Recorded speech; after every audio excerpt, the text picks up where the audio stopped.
Okay, for this week 2, we have a topic of about a research report and a project proposal. So, on your first part there, we have a title about a research report of the peace during the Arab Spring. So here, there are countries who are involved in this, the Spring of the Arab, wherein it shows the countries who are going to have their leaders resign in their prospective position. You might read so that you may be informed what is all that about. And when we say a research paper, it has a definitions. Of course, as a student, you cannot read off about research. Okay, it is a part of your life as a student to do a research. Right, you might learn about a specific topic that you're going to do or to search about the information.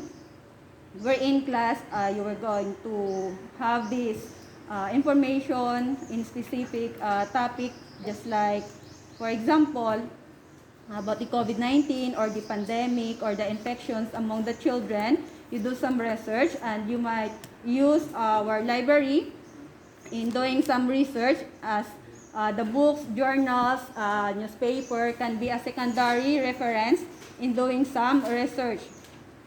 And then we have steps in writing a library research. We have, first, you choose a topic. Okay, find a topic that suits you, that caught your interest. Okay, don't go beyond for the topic which doesn't caught your interest. And also, consider the reference that is available for a certain topic.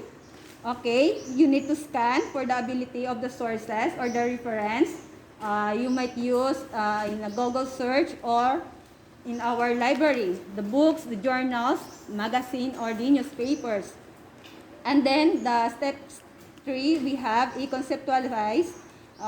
You choose a topic, for example, for the given the subject of English. So, what is the things that you need to learn from the subject of English? The grammar, the communication, the pronunciation. Of course, you need to have a concept or a map that will guide you on how to go beyond those kind of topic about English subject. Then, for the step 4, make a topic an outline. Okay, you do an outline so that it will guide you on how to do your research, the body, the introduction. And then, for the example, we have here the problems encountered in a large number of class. So, we have the anonymity, which is the anonymous, okay? And then the inattentive students, and the technical difficulties. These are the common problem if doing a conductive in a large number of students. Then, of course, if there is a problem, and there will be a solution as well. Then, for the number 5 step, we have make a thesis statement. This statement, it is a sentence that state your purpose in doing a research paper. Okay? Then, gather note cards, or you might use a card catalog in the library. In some other cases, some library have a card catalog.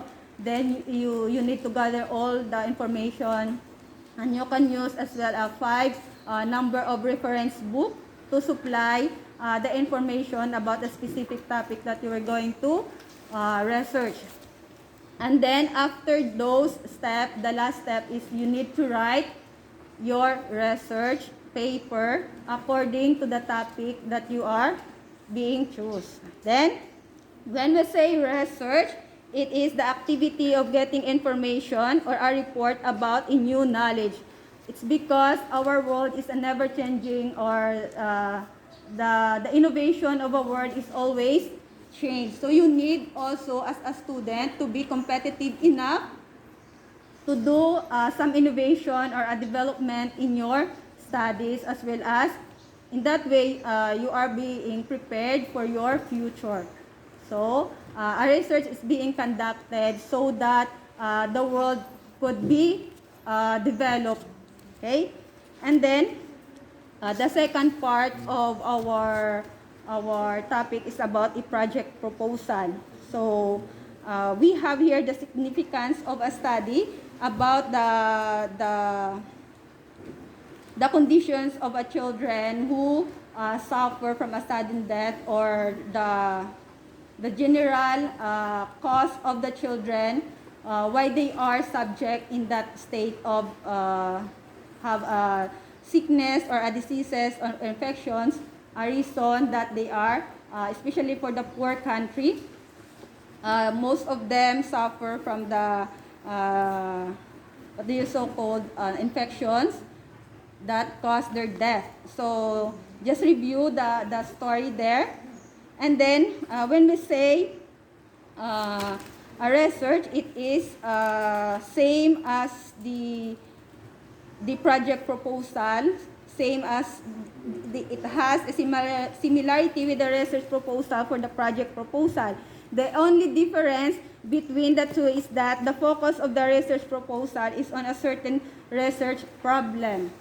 For example, in a one barangay, they must have a two set of respondent, the one that is being gathered some questionnaire about the problem in a children who suffer death, and the other one for those parents who are not trained their children to observe proper hygiene, proper using of or cleaning their body. All right. So if the result is being conducted, then the group who survey in that particular place must also give a budget. And that is a proposal. If that proposal are being worked, then those research that being conducted are usable, are effective. Alright? So, research proposal, again, is like a project proposal dealing with a certain research project. So, before you're going to go that project proposal, you need to first do a research.